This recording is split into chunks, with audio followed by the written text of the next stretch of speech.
Corona virus महासंकट से जूझ रही अर्थव्यवस्था में जान फूंकने के लिए शुक्रवार को आरबीआई की ओर से बड़े ऐलान किए गए हैं।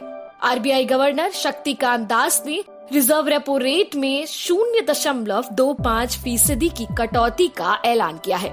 इसी के साथ बाजार में नकदी संकट न आए, इसके लिए भी 50,000 करोड़ रुपए की अतिरिक्त इंतजाम की बात कही गई। In this kind of an environment, the Reserve Bank of India has been very proactive and has been monitoring the situation very closely. The evolving situation is being monitored very closely, and you would have noticed that from time to time, almost every second day or third day, the Reserve Bank is coming out with certain announcements. Now, in this kind of environment, I thought it was necessary that I speak to a wider audience and convey the resolve of the Reserve Bank of India, our approach and how we are going forward. Today, I propose to make certain announcements, and the statement is a bit long, as I said last time. RBI की ओर से reserve repo rate में कमी करने से सीधी मदद आम लोगों को पहुंच सकती है। इस ऐलान से बैंकों के पास ज्यादा पैसा उपलब्ध होगा। ऐसे में बैंक आम आदमी को कर्ज दे सकेंगे। इस ऐलान के बाद बैंकों पर कर्ज पर ब्याज दर कम करने का दबाव होगा। वहीं नकदी संकट कम करने के लिए आरबीआई ने 3 लॉन्ग टर्म रेपो ऑपरेशन शुरू किया है। इसके तहत 25,000 करोड़ रुपए का TLTRO आज यानी 17 अप्रैल को शुरू किया जाएगा। इससे कॉर्पोरेट बॉन्ड मार्केट में तेजी आएगी। साथ ही म्यूचुअल फंड पर रिडम्पशन का दबाव भी कम हुआ है। The RBI absorbed rupees 6.9 lakh crore through the reverse repo window. So that much of surplus was available with the system. Now, in order to encourage the banks to deploy these surplus funds in investments and loans in productive sectors of the economy, it has been decided to reduce the fixed rate reverse repo rate under the liquidity adjustment facility by 25 basis points from 4% to 3.75% with immediate effect. So I repeat, the reverse repo rate is being reduced by 25 basis points from 4% to 3.75%.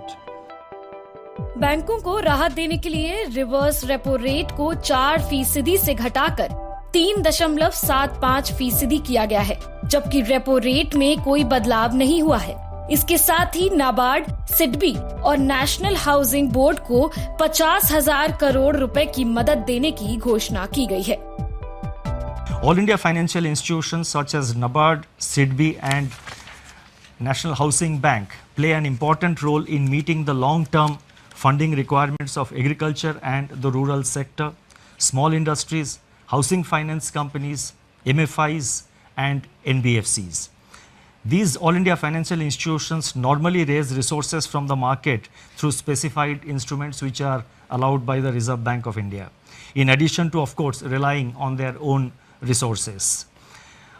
In view of the tightening of financial conditions in the wake of COVID-19 pandemic, these institutions are today facing difficulties in raising resources from the market. Accordingly, it has been decided to provide special refinance facilities for a total amount of rupees 50,000 crores to NABARD, SIDBI and NHB to enable them to meet sectoral credit needs. RBI governor ने कहा है कि corona संकट की वजह से भारत की GDP 1.9 की रफ्तार से बढ़ेगी। G20 देशों में ये सबसे बेहतर स्थिति है। दुनिया में $9 ट्रिलियन का नुकसान होने का अनुमान है, लेकिन जब कोरोना का दौर चला जाएगा तो भारत की जीडीपी एक बार फिर 7 से अधिक की रफ्तार से बढ़ेगी। The IMF's economic counselor has named it the Great Lockdown, estimating the cumulative loss to global GDP over 2020 and 21 at around $9 trillion, which is greater than the economies of Japan and Germany combined. Within this downturn, the projections are replete with even sharper declines in output in various countries. India is among the handful of countries that is projected to cling on somewhat tenuously to positive growth at 1.9%. In fact, this is the highest growth rate among the G20 economies as estimated by the IMF. Corona संकट की वजह से भारतीय अर्थव्यवस्था की हालत काफी खराब है। लॉकडाउन की वजह से लगभग सभी तरह के काम धंधे बंद पड़े हैं और हर दिन 35,000 करोड़ का नुकसान हो रहा है।